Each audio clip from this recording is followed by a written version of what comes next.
Hi there, Jeff here from the Wetsuit Centre, talking to you today about the Billabong Solution SGX for winter 2012 into winter 2013.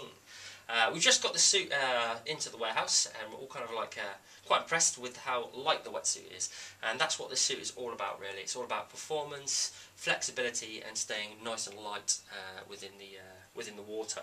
So for someone that's looking for a performance suit that's going to stay nice and light, doesn't feel like they've got a wetsuit on but at the same time stay nice and warm, then this is going to be the suit to look towards. So it has changed a fair bit between last year and this year, and that's pretty much down to sort of stripping away some of the thermal properties of the suit to make it really, really light and really flexible.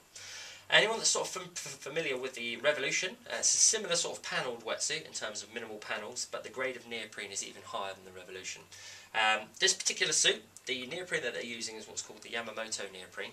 Is a Japanese-made neoprene which is specifically used a lot by triathletes, and the reason is because it's very non-absorbent, so it stays very light in the water, which helps people playing across the water easy, and it's very, very flexible, so it's very sort of dynamic neoprene, moves very well with the body, and stays nice and light and feels very flexible in the water. So, the SGX, one of the top suits from Billabong, was a good seller, and again it's just down to sort of performance. The first thing you'll notice is the minimal amount of panels on the wetsuit, so no smooth skin, because it gets that allows the suit to have less seams basically, so no smooth skin, less seams, more flexibility through the mid part of the suit, so you've only got one panel of neoprene there basically, no seams running through it, so loads of flex. And that's similar around the back. Really strategic panelling, no smooth skin, just panels basically, and minimal seams to give you a huge amount of flex. So great looking wetsuit as well. What they do as well, they use that liquid sealing on the seams on the outside of the suit, just to make it robust, make sure that it doesn't leak or let any water in, but then they drop it in certain places, like on the arms where you need a bit more flexibility. And you'll notice on the inside there, they've got a little bit of liquid taping around the cuff just to make it a little bit more durable. So where you get that sort of stitching on the outside, you get the liquid taping on the inside. The Yamamoto neoprene then, really, really sort of flexible, full of air, the actual rubber. It's harder to get air into the suit, so it makes it more expensive getting the air into the rubber, but it does make it a much more flexible neoprene. It makes it lighter and it makes it more less absorbent basically, so it will perform better when it's in the water, and it'll actually dry out quicker as well, so you can notice the flex through the suit as well there. Fantastic amount of flexibility, very soft to the touch. So you get the liquid taping around the arms here, just on the sort of key areas where you need it. The collar is just a single line collar, dipped around the Adam's ladder pull to make it nice and comfortable, smooth on the inside. Basically it feels nice against the skin, creates a good seal and stops any flush throughs, and it's a really good little feature for people that don't like that double collar, which sometimes can push into your neck a little bit. Chest zip system, so that allows an unbroken seal around the neck, less chance of any flush throughs. No zip on the back of the wetsuit, which basically means you've got more flex through the back of the panel. Only downside with the chest zip, it is a little bit harder to get in and out of, but once you get the hang of it, it's pretty much straightforward. Other things to mention about the suits, it's very sort of ergonomically designed for the human body, so you've got the bits of cuts on the back of the knee there as well, just basically allows the knee to fold a bit better and less restriction. And on the other side you get a Duraflex knee pad, slightly puffed out so the knee locks in, and basically that means that the suit's not going to wear through on the knee, which is the key area to keep nice and well protected. Around the cuffs and around, as I say, the key stress areas, you do get sort of double stitching there as well, and some liquid taping just to make sure the seams don't pull apart, so you can be really sort of like forceful with the suit getting on and off without worrying about it sort of pulling apart.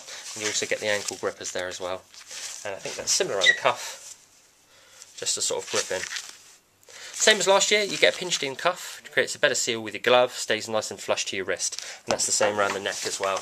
You get that pinched in material which keeps it nice and flat against your neck, which is a nice little feature if you're wearing a hood or just to stop water getting in. If I actually open up the zip then, it goes the right way, so it's easier to sort of zip on and off. And as I open up the chest zip, you'll notice the two pieces of neoprene coming up very high on the wetsuit here. It's a Dry Max chest zip entry system, brings the neoprene up nice and high, stops any water that comes in through the side getting into the actual suit. Instead it's brought down to the bottom of the chest zip and drained out, and that's the same around the back as well. Pull the piece of neoprene up and over the head, and then we turn the suit inside out so you can have a little look inside and see what it's all about.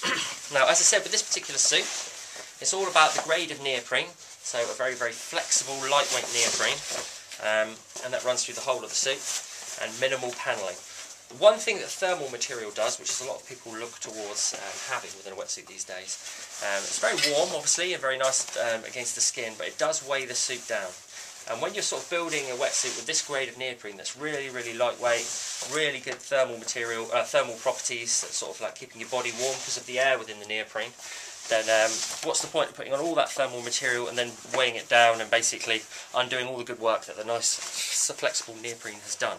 So what they've done this year is they've stripped away all that thermal lining and basically just had mineral panels and just a really high grade Yamamoto neoprene the whole way through. So, as I said before, the suit is really geared up towards people that want a huge amount of flexibility. Now, having said that, the air within this neoprene, because it's such a high grade, will help to keep you warmer anyway, because all of that air traps the hot air as it leaves your body, and then it's used to insulate you and keep you warmer. But as I said before, there probably definitely are warmer wetsuits out there, warmer winter wetsuits. But for people that really, really like a lightweight, flexible neoprene, lightweight, flexible wetsuit that feels like you're basically wearing a summer suit, then this is the one to look towards.